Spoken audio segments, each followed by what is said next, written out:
Hello, y'all. Welcome back to my channel. My name is Araya. If it's your first time here, welcome. If you're returning, welcome back.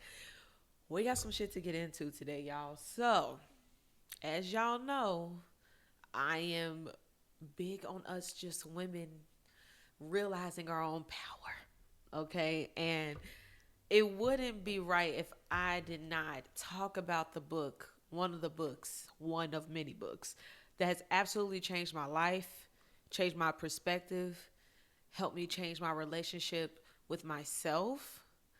And it's a book called Why Men Love Bitches. Okay, now I know you're like, how did a book that said it's talking about men, how does that help you with your relationship to yourself? Honestly, the title, in my opinion, is just a catch because I'm gonna tell y'all what even made me pick up this book.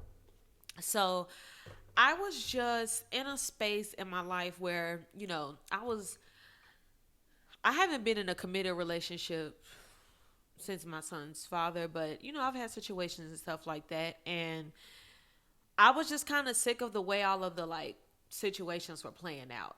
I was like, I'm just kind of like over this whole situationship shit. But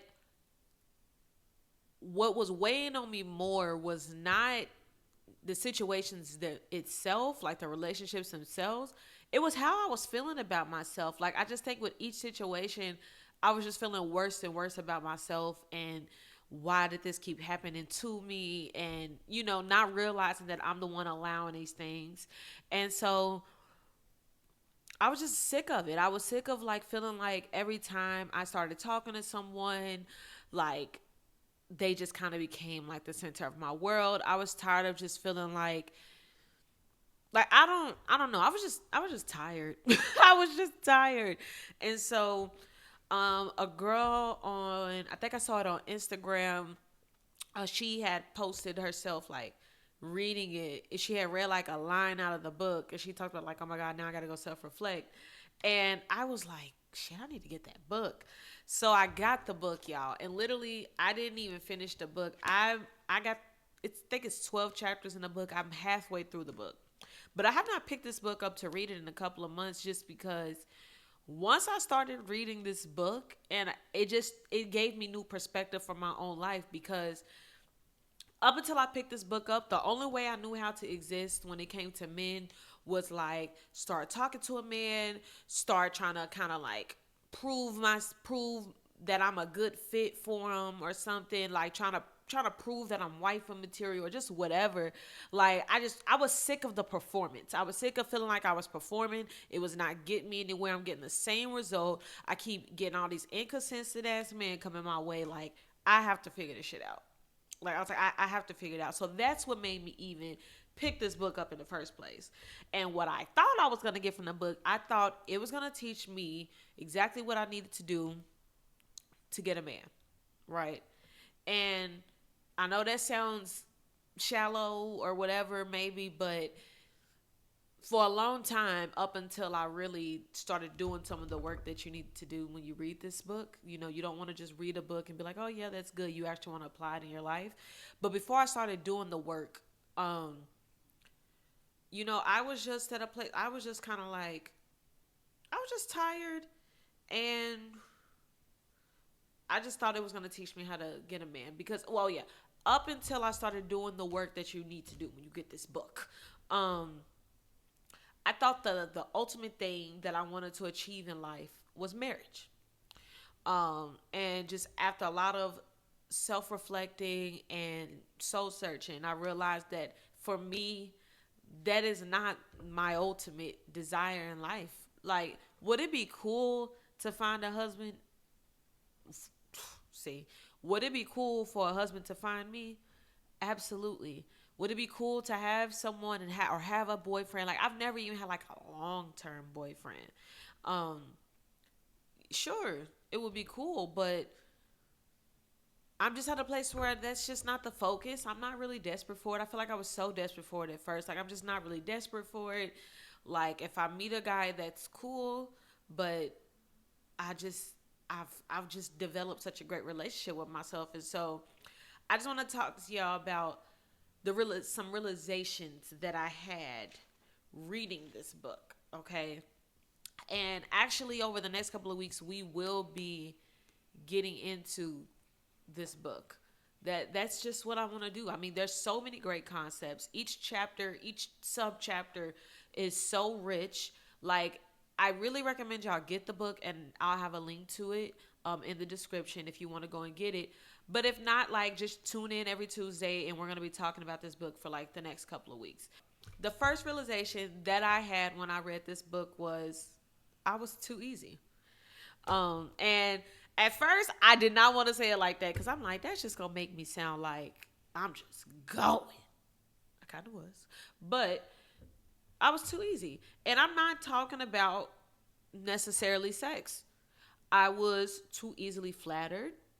I was too easily convinced. I was too easily swayed. I was too easy. I was too easily flattered.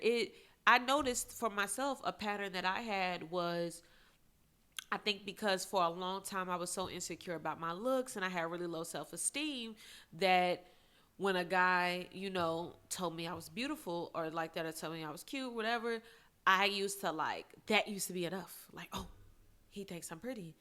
And then especially if like maybe our chemistry kind of matched a little bit or it matched enough, then cool. And a lot of times I wasn't even seeing would this be a good fit for me. I was because I'm just easily flattered. I only know how to perform and try to prove myself to a man. I was looking at relationships and situations through the lens of, am I a good fit for him? Or how can I make myself a good fit for him? Too easy. I was too easily flattered.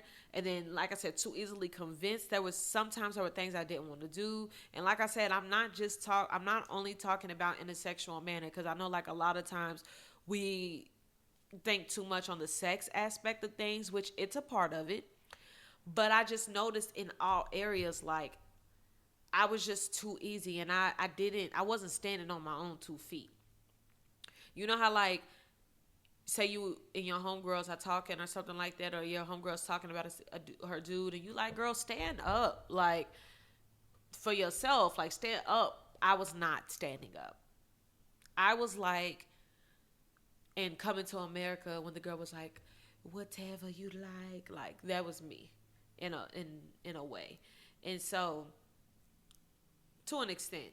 And so I was just like, no, I'm done being like that. That was the first thing I realized, that I was just too easy. The second thing, I was way too comfortable with giving up too much of myself when a man did not earn it. Now, knowing now that it's because I was too busy trying to prove myself to a man, and I also didn't have a great relationship to myself, this makes a lot of sense why I was doing this, why I was comfortable giving up so much of myself. Because if I'm trying to prove myself to you, if I'm trying to prove my worth to you, and I'm easily flattered and easily swayed and easily convincing,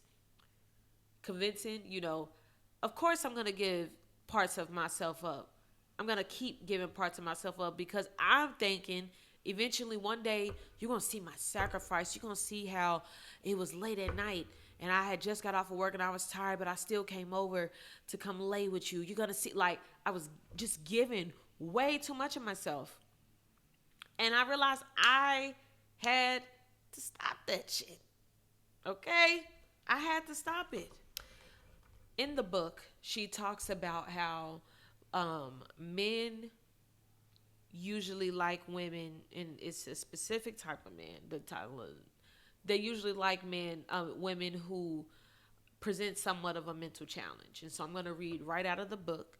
She says, a mental challenge has little to do with being verbally combative. So it's not about just being able to pop off at the mouth, because I can do that. I have, and I probably will continue to do so in some ways and aspects of life. But it has to do with your actions and how much of yourself you are willing to give up. And she goes on to talk about how women are conditioned to give themselves away. And I remember I had to really sit with that, right? A mental challenge. So it's not about me popping off at the mouth, but it's about you not always giving up parts of yourself. having clear boundaries that this is as far as you can go when it comes to me. This is as far as I'm willing to go with this specific thing. Too much as women, we're constantly giving parts of ourselves away, especially when a man has not earned it. So, for me, a big thing that I used to do was cooking. So let me first just say, cooking is a love language for me. I love to cook, period. I also love to cook for people who I love, hold dear. I do love to cook. Um and so of course, naturally, I'm gonna cook for the men I was involved myself with. Like, I didn't mind cooking for them. I remember once there was this one guy I was talking to, and this was when I was like 20 years old, and I was in the military at the time, so I lived in the barracks, but he lived. If anyone was stationed in San Diego, y'all know that there's some like military apartments called the Beacon. In the Beacon, they're like high rise, nice apartments. They own Naval Base San Diego, really nice. So it's kind of like college dorm style, but like with a high rise, like there's 2 rooms. You know, y'all share like a common space, whatever. So I lived in the regular barracks, and he lived in the Beacon, and so I would be over his house a lot, especially because his place was nicer than mine. So I was always over there, and then I would cook because, first of all, even in my barracks room, I cooked. Like, we weren't even supposed to have all this shit, but I had a George Foreman grill. I had a panini, like, yeah, I think the George Foreman was like the little panini press looking thing. I had a hot plate so I could put a pot. I had a hot plate.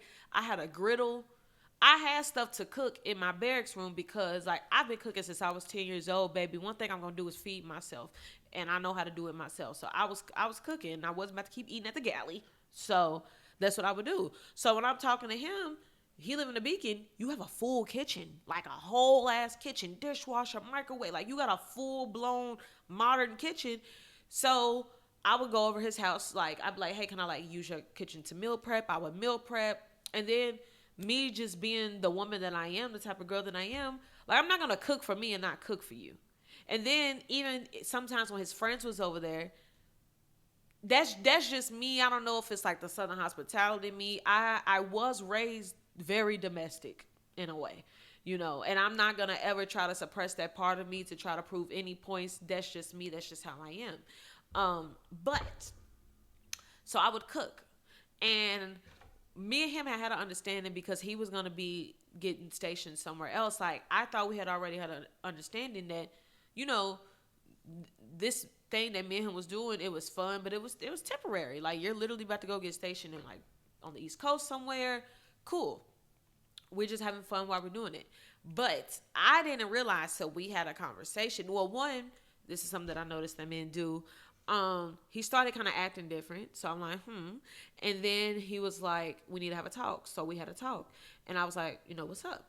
He told me that he thinks we need to slow down because, he does have to leave in a couple of months, yada, yada, yada. And I was like, okay, like, these are things we've already discussed. So I was a little confused.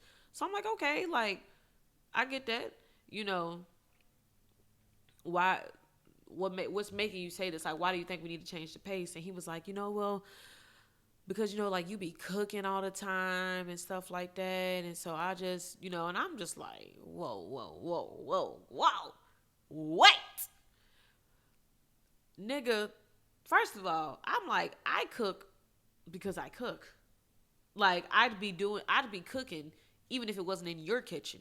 I'd just be cooking at the barracks. I'd go to one of my friends' apartments or whatever. Like, but I'm like, okay, then he said some other things. But I said all that to say, giving too much without him earning it, right? Like, it was a cool situation. We went on dates, we dated and stuff like that. But it was like, I was still just giving up too much. And maybe the part of me that was cooking for him and then I started cooking for his friends, like, that could also show that, like, just giving up too much. So now, I'm not going to say that is the situation that made me stop cooking for dudes.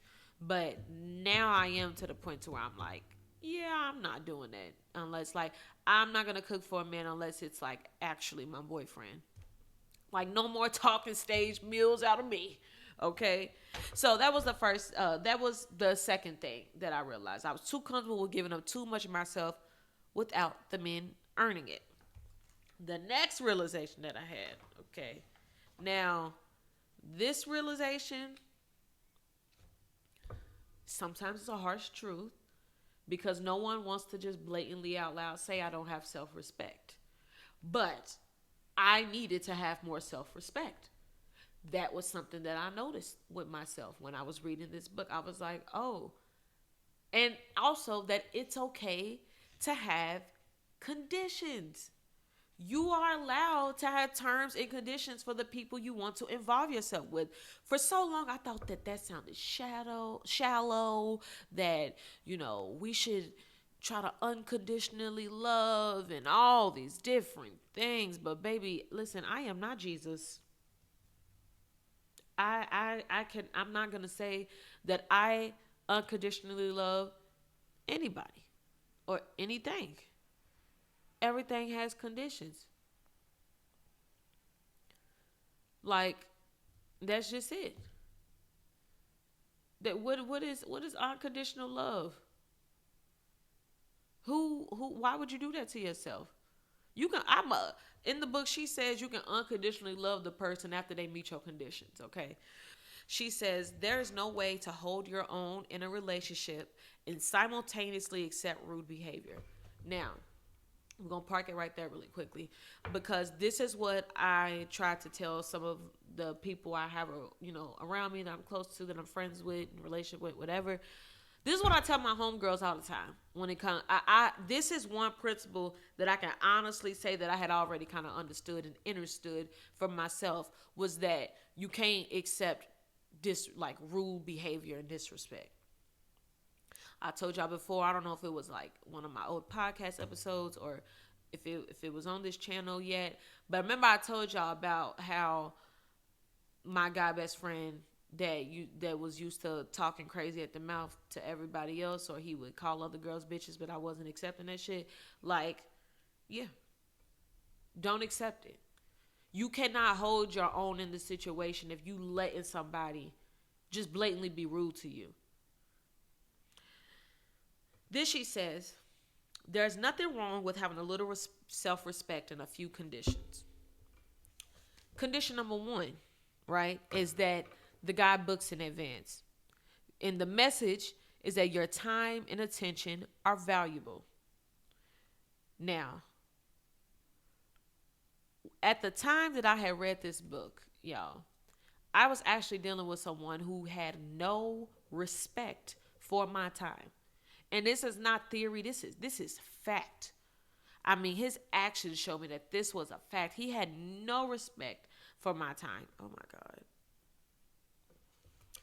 And I remember just thinking like, well, I would tell him that, like, you don't respect my time, and he would just gaslight me and be like, that's not true. I just be having shit going on and da da da da da. And of course, he would try to point to the few times he was able to come over or was able to do something or did come through. The one out of the 50 other times that he didn't let me down, or you make it a condition that somebody has to schedule time in with you. That's when I learned to do that in this book. And that's something that I'm going to tell you to do is make the person book plan in advance. Because it says if you treat yourself as a valuable commodity, he will naturally put more stock in you. I had to learn that I was teaching the men how to treat me based on what I allowed and what I required. Your terms and conditions or lack thereof automatically tell the dude what type of girl, what type of woman that he's dealing with. Or she, if you know. But seriously. So that was the first condition I had to get in my head. I said, okay. Condition number 2, she says, don't see him when you are running on empty. The message, he does not come before basic necessities like rest. Okay. So let's say he said he'd like to see you at 9 o'clock, but you don't want to be out late. So you say, I can't do 9 because if we go out at 9, I'm probably not about to be getting back into the house till like 11, 12 o'clock. That's too late for me. You got to choose an earlier time, right? So say he's like, nah, but I can't do 7 because I got this. That's when you suggest, okay, well, maybe we just have to get together a different day because I'm not staying out that late. It sounds simple to say, but the inner dialogue that goes on in a woman's head, and usually they used to go on in my head when, say, I'm trying to figure out when I'm going to see said person, was if you have a scarcity mindset, like you think like, oh, this is the only time he's going to be able to see me. Oh, look, this is the only time he's going to be able to make time for me. Oh, this is the that's all from a scarcity mindset. You got to have an abundant mindset. You have to understand that if I mean enough to him, he will figure out a time that works for me. If he's unwilling to do that, he can scoot along. Simple. That's what I had to adopt. That's what I want you to adopt. So condition number 1 is that y'all book in advance, y'all plan ahead, y'all plan in advance. Ain't know what you doing, I'm finna slide over there. No, you don't know what I got going on. Number 2, don't see him when you're running on empty. So if the time is too late for you, don't do it. If the time is too early for you, don't do it. If you know you've been working all day and you're exhausted, you're so freaking exhausted, and you don't have it in you, even if y'all said y'all was gonna do X, Y, and Z, you have to prioritize yourself and your rest. You have to say, you know what? I thought I was up for this, but guess what? I thought I was up for this today, but I'm not gonna be able to. I'm literally so tired. Can we rain check? Honor your needs. Honor what you yourself need. Don't be running on empty, going to see somebody, because then they're gonna see that. And they're gonna understand like, dang, she should really be sleeping. She's here with me. I'm more important than her sleep. Absolutely not. Hey y'all, it's Araya, and I'm so excited to tell y'all about my upcoming 4-week reset mastermind that I have coming up. Listen, I feel like a lot of us are in a space where we just need just a reset. Like, you ever just looked up in your life and just like, bro, like, I need to just get my shit figured out, okay? If you are feeling like that, if you're a woman that's feeling like that, this mastermind is from you. I'm helping y'all go from stuck to strategic. I'm using all of my experience as a strategist, as an analyst, my own life experience, my own spiritual experiences to help y'all go from feeling stuck to being strategic with how you live your life, to make sure that you're strategically living a life that makes you feel more fulfilled. So we're going to be talking about why you feel stuck. We're going to see what you're working with, what you're working against, because sometimes we have emotional blocks, spiritual blocks. Maybe there's psychological factors that's going on that are preventing us from moving forward. So we're going to talk about why it is that you feel stuck. We're going to talk about getting a vision for your life, because you can't create a life that you haven't actually imagined or conceptualized in your mind, right? Right. So we're going to talk about that. I'm going to help you actually create your vision and create your image for the way you want to live your life, because you're not about to go from being stuck in life to feeling all, good and happy and get all the success that you want in life if you're not living a life that's true to who you are, that's true to what your desires are, where you believe, or maybe if you don't even have the belief for it yet, what you actually want for yourself, not what seems good to society, not what maybe your parents or people growing up told you should want for your life. What do you actually want for your life? What does that career look like? Where would you live? What type of things would you be doing for fun? What types of environments would you put yourself in? We're going to get very clear. We're going to write the vision and make it plain.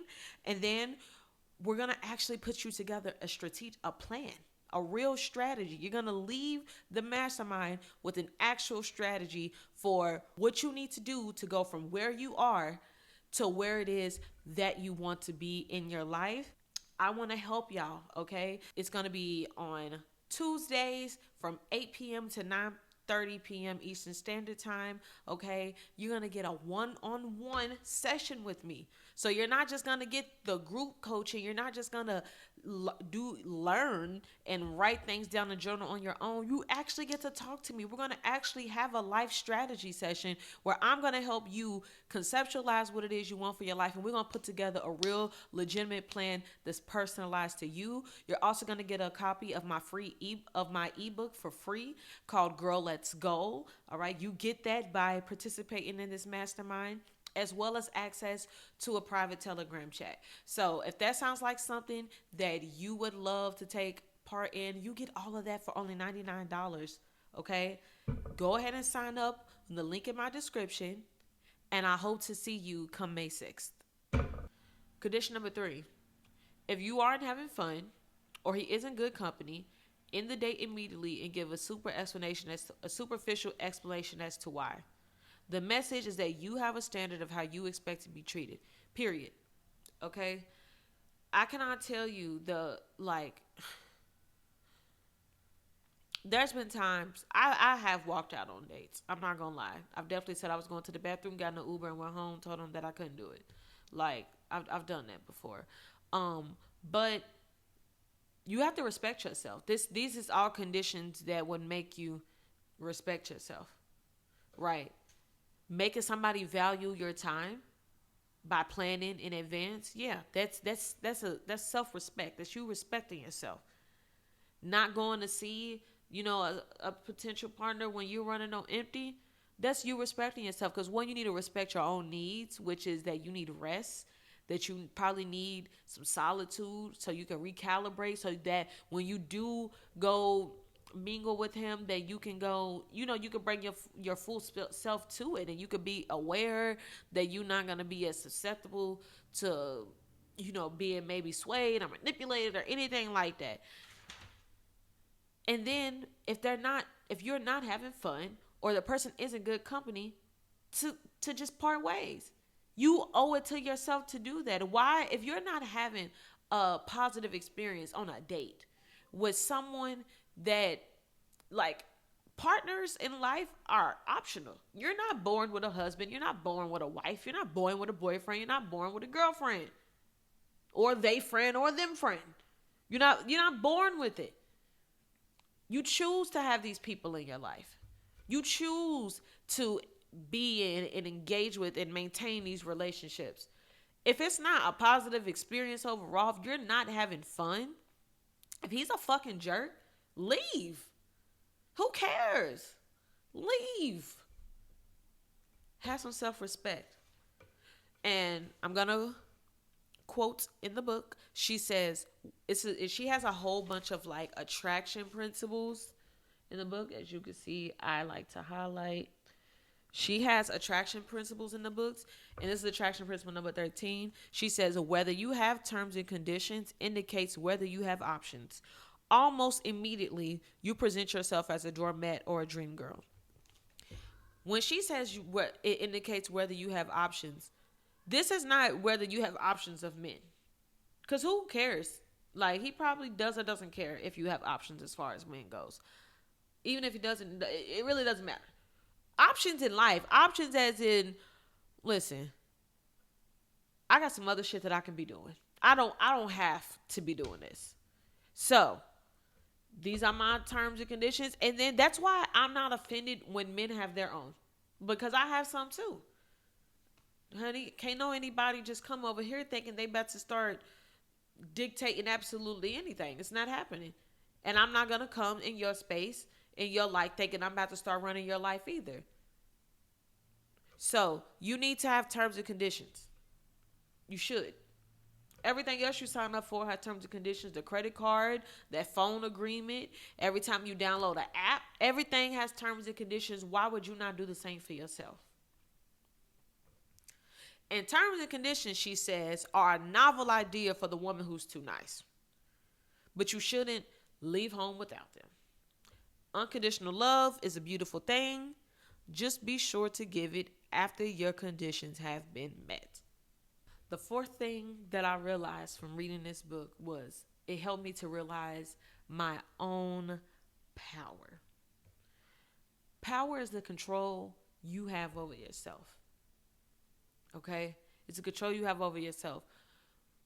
To me, to this day, the most attractive quality a man, one of, because I got a couple non-negotiables, but one of the most attractive qualities a man could have is self-control. Because a lot of people don't. A lot of people don't live self-controlled, disciplined lives. And that's why I know people say, oh, men cheat. I believe that there's a man out there with some self-control, personally. Because I have self-control. I've been the cheater, and I've been cheated on. All right? You know, I know what it's like to cheat because you don't have no self-control. Because you are too easy. Because you're just doing too much. You don't actually know what you want. You're not committed to anything. And you don't hold yourself to a certain type of standard. I had to stop that shit. I had to realize my own power. I had to find some principles in my life to implement in my life and to commit to. I had to say, you know what? If I commit myself to something, I'm committed to that thing. So, anyways, I went off on a tangent there. But in the book, she talks about she always comparing the nice girl and the bitch, okay? And the bitch is the girl you want to be. It's not about me. Oh, she's just a fucking bitch. It's not like that type of bitch. It's, yeah, I'm that bitch, still that bitch. Gonna forever be that bitch type of bitch, okay? It says her times and priorities are important to her. And no time does she give herself up. Your true power, therefore, is marked by realizing what your rhythm is and moving to it, knowing who you are and who you will or will not, knowing who you are and what you will or will not accept, having the ability to make a decision without second guessing yourself afterward and without being talked out of how you feel, without being easily swayed or convinced, and having self-control. Because true power is the control you have over yourself.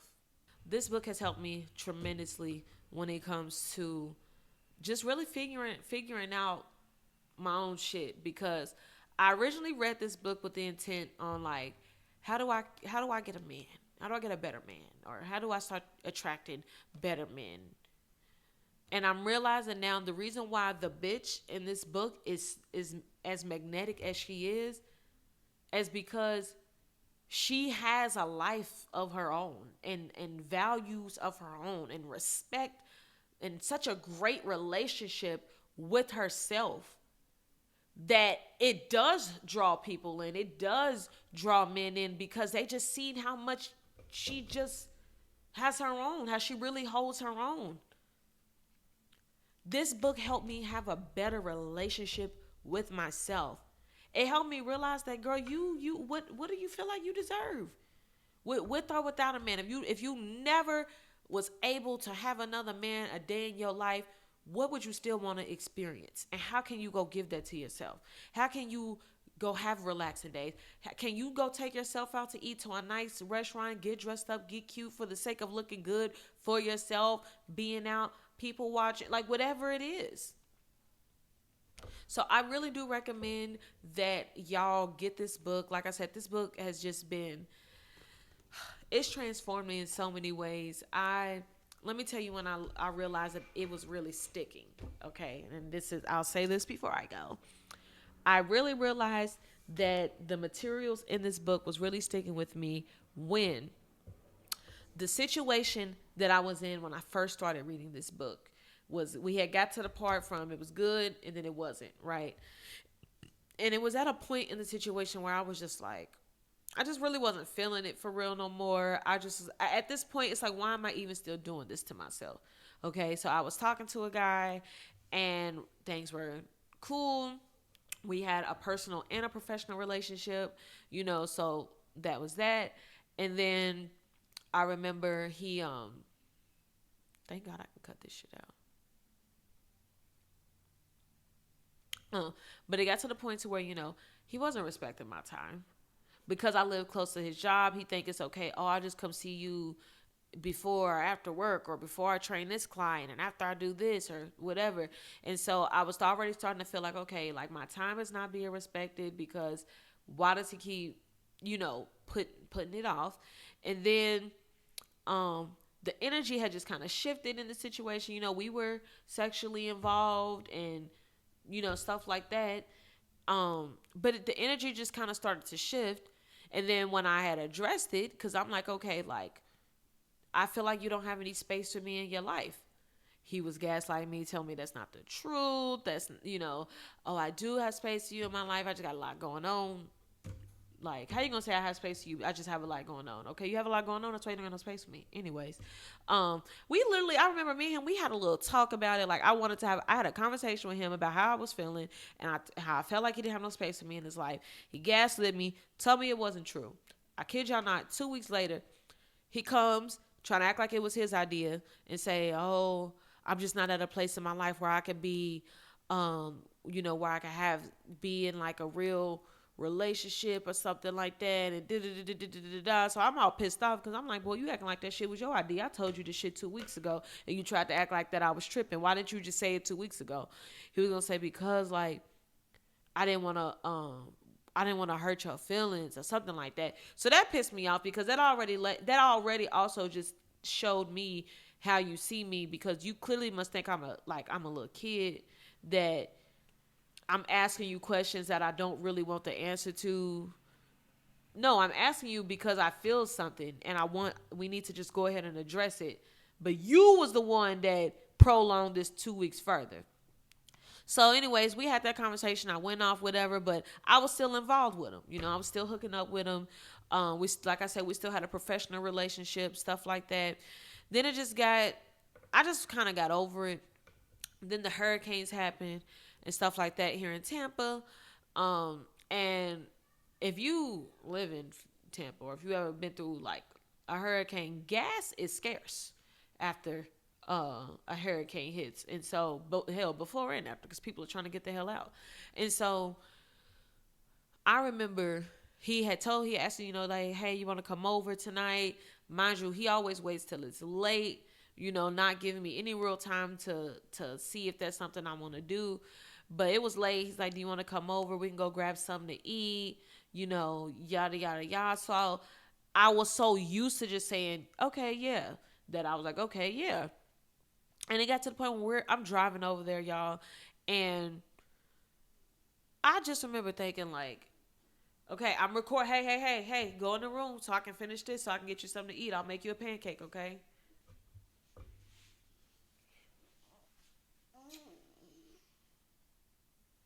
Make you a pancake, okay? Okay. All the kids. So then I got all the way over there. And I remember while I was driving the whole time, and mind y'all, gas is scarce. So the fact that I'm driving over here knowing that I'm probably going to, like, it's going to take me some time, a whole lot of time. I literally was in the line to get gas for like 2 hours. Like, and I'm using my gas to come over here. It was kind of crazy. But I remember the whole drive over there, y'all. I was literally thinking, like, I was like, I don't want to do this. Like, as a woman, once you start to mentally check out, it shows through sex when you mentally have checked out of a situation. Like, it just don't feel the same. I was just like, I don't want to do this. I don't want to do this. But the affirmations that I tell myself that I had been writing, and just all the things that I had put into my mind, all the seeds that had been planted, was screaming loudly at me saying, you don't have to do this. You have the right to change your mind. You can change your mind at any moment. You don't got to do nothing you don't want to do. You don't got to do nothing you don't want to do. You don't got to do nothing you don't want to do. And I was like, to the point to where I pulled up, and I was like, you're fucking right, Araya. I don't have to do this. And I remember I had already sent him the text that said I'm here, but I hurried up and unsent it. And then I was like, hey, I don't think it's a good idea for me to come. And I started driving off. He called, tried to talk me out of it. But I just ended up telling them straight up, like, we don't want the same things. And, yeah, I was like, I just feel like I'm playing myself by continuing to involve myself with you. And he accepted that. He was like, you know what, like, I get that. And but once he found out that I was already over there, of course he tried to talk me into like, well, if you already over here, you know, we can still at least go get something to eat. But I'm like, no, like he just, you want to take me to go get something to eat so that you can potentially, you know, talk me into coming home with you, and I'm good. And I felt so good about myself, y'all. My drive home, honey, I called my mama. That was the first thing I do. I called my mama because I had to tell her about this win. I was like, yes. Like I felt, well, I was listening to a good playlist. Then I called my mom because I felt so good. I was like, you know what? You deserve something good to eat. I went to my favorite sushi spot. I got some sushi. I got some steak udon, the noodles. Got me something to drink. I had already had some wine. I went home. I took a shower. I got in my robe, turned on a show, ate my food. I felt so good about myself. I had not felt that good about myself in months. Months I didn't feel that good. Like I felt so good about myself because I chose me. And I chose my own power, and I realized that the power was within my hands the whole time. I was really in control of how far this situation goes, and what happens, and how, like, it was an amazing feeling. I want y'all to have that feeling. I want y'all to get this book. I want all women need to read this book 3 times. But I am gonna go ahead and I'm telling y'all. Anyways, y'all want to get this book. And if you're not a reader, if you feel like you can't just sit and read, then you need to be tuning in to my channel every Tuesday, because we're pretty much going to be going through and dissecting this book for the next couple of weeks. We're going to go chapter by chapter, concept by concept. I hope y'all got something out this video. I hope this video helps you in some way. This book has helped me tremendously in my own life. I love y'all, and I'm going to see y'all in the next video. Bye.